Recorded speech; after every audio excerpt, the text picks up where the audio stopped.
শেষে এলো খুশির ইসলামী আন্দোলন বাংলাদেশ চাঁদপুর ৭ নং তর্পচণ্ডী শাখার আয়োজনে কয়েক শতাধিক গরিব অসহায় দুস্থদের মাঝে ঈদ সামগ্রী বিতরণ কার্যক্রম গ্রহণ করা হয়েছে।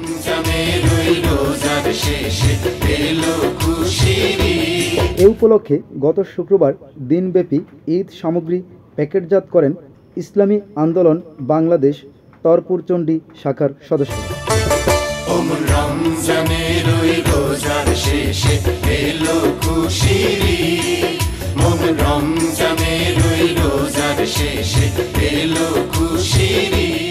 জানা যায়, পবিত্র ঈদ উল ফিতরের আগের দিন রাতে চাঁদপুর সদর উপজেলার ৭ নং তরপুরচণ্ডী ইউনিয়নের প্রত্যেকটি ওয়ার্ডে প্রায় ৫০ জন করে গরিব অসহায় পরিবারের মাঝে এই ঈদ সামগ্রী পৌঁছে দিবেন ইসলামী আন্দোলনের কর্মীরা।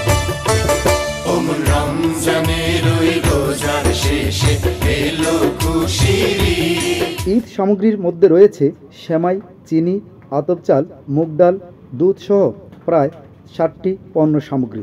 আর এসব ঈদ সামগ্রী প্যাকেটজাতকরণ শেষে তরপুরচণ্ডী ইউনিয়নের সবকটি ওয়ার্ডের ইসলামী আন্দোলন বাংলাদেশ ৭ নং তরপুরচণ্ডী শাখার দায়িত্বশীল কর্মীরা নিজ নিজ এলাকার গরিব অসহায় প্রাপ্ত ব্যক্তিদের মাঝে রাতের আধারে ঘরে ঘরে পৌঁছে দিবে।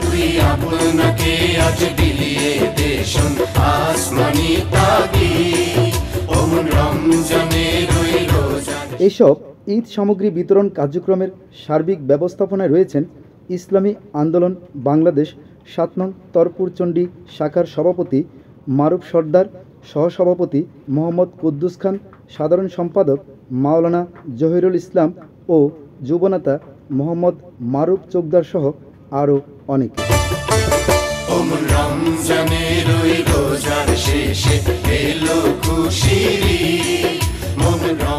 আলহামদুলিল্লাহ, ইসলামী আন্দোলন বাংলাদেশ ৭ নং তরপুরচণ্ডী ইউনিয়ন শাখার উদ্যোগে ঈদ সামগ্রী বিতরণ কর্মসূচি হাতে নিয়েছি। আমরা তরপুরচণ্ডী ইউনিয়নের অসহায় দরিদ্র ৫০০ ফ্যামিলিকে ঈদ সামগ্রী পৌঁছানোর টার্গেট নিয়েছি। আমরা প্রত্যেক ওয়ার্ডের অসহায় দরিদ্র ফ্যামিলির কাছে ঈদের রাতে আমরা ঈদ সামগ্রী, সেমাই, ঈদের আতপ চাল, মুগ ডাল, এভাবে ঈদ সামগ্রী ঈদ সুন্দরভাবে পালন করার জন্য ঈদ সামগ্রী প্রত্যেক অসহায় ফ্যামিলিকে আমরা পৌঁছানোর কর্মসূচি হাতে নিয়েছি।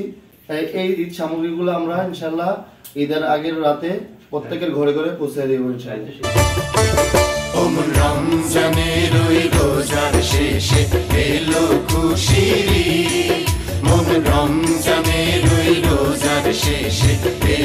খুশির তুই আপনাকে আজ